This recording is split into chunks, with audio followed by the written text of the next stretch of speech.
আসসালামু আলাইকুম, সবাইকে জানাচ্ছি আমার ভিডিও দেখার জন্য স্বাগতম। আজকে করে দেখাবো ডাবলি দিয়ে ডাল ভুনা, যেটা পরোটা ভাত যে কোনো কিছুর সাথেই খেতে খুবই মজা লাগবে আর খুবই ঝটপটভাবে তৈরি করে ফেলতে পারবেন। সকালকার জন্য একদমই পারফেক্ট একটা রেসিপি। তো চলুন পুরো ভিডিওটা দেখা যাক। পুরো ভিডিওটা দেখার আগে অবশ্যই একটি লাইক করে দিবেন। তো আমি 2 কাপ ডাবলি নিয়েছি এবং সারা রাত এটা আমি ভিজিয়ে রেখেছিলাম। তারপর আমি সামান্য একটু লবণ দিয়ে এটা সিদ্ধ করে নিয়েছি। আর সিদ্ধ করার যেই পানিটা, এটা আমি একদম শুকিয়ে ফেলিনি, পানি সহ আমি 3 কাপের মতো নিয়েছি ডাবলি। তো সিদ্ধ করার পর ঠিক এইরকম হয়েছে দেখতে। তো এখন এটা আমি ভুনা করে নিব। তো এইখানে নিয়েছি 3 টেবিল চামচের মতন ধনিয়া পাতা কুচি, 2 টেবিল চামচের মতন মরিচ কুচি, 1 টেবিল চামচের মতন হচ্ছে ধনিয়া গুঁড়া, 1 টেবিল চামচের মতন কাঁচা জিরা গুঁড়া, 1 টেবিল চামচের মতন হলুদ গুঁড়া আর হচ্ছে স্বাদ অনুযায়ী লবণ, আর 2 টেবিল চামচের মতন মরিচের গুঁড়া নিয়েছি।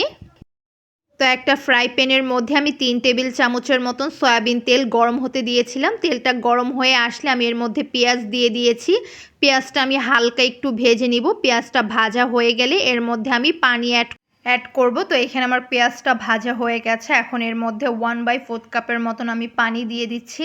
পানিটা দেওয়া হয়ে গেলে এর মধ্যে আমি 1 টেবিল চামচের মতন আদা এবং রসুন বাটা দিয়ে দিব মিক্স করা।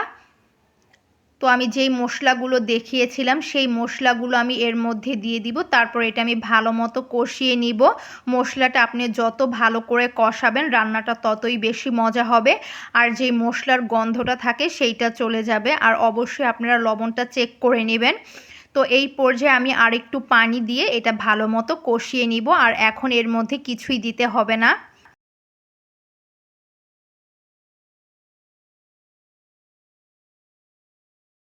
তো এইখানে আমার মশলাটা কষানো হয়ে গেছে আর দেখতেই পাচ্ছেন উপর থেকে একদম তেলটা ভেসে উঠেছে।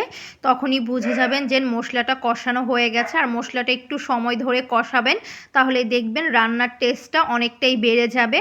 তো এখন এই পর্যায়ে আমি যে ডাবলিটা সিদ্ধ করে রেখেছিলাম সেইটা দিয়ে দিব। আর এখন আমি কোনো পানি অ্যাড করব না, এটা আমি একটু কষিয়ে নেব। যখন ডাবলির পানিটা একটু শুকিয়ে যাবে তখন এর মধ্যে আমি পানি অ্যাড করব। তো এটা আমি এখন কষানোর জন্য রেখে দিব।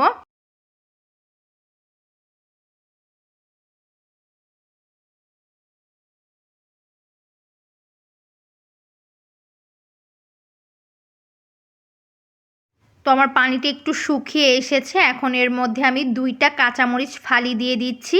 আর এখন এর মধ্যে আমি 1 টেবিল চামচের মতন লেবুর রস দিয়ে দিব। আর এইখানে ঝালটা যে যেরকম খান সে অনুযায়ী দিবেন। এখন এর মধ্যে আমি 1 কাপের থেকে একটু কম পানি অ্যাড করব, যেহেতু আমি ডাবলিটা আগেই সিদ্ধ করে নিয়েছিলাম। তো এইখানে বেশি পানি অ্যাড করার দরকার নেই। আর আমি ঝোলটা একটু মাখা মাখা রাখবো। তো এই পর্যায়ে আর কিছুই দিতে হবে না।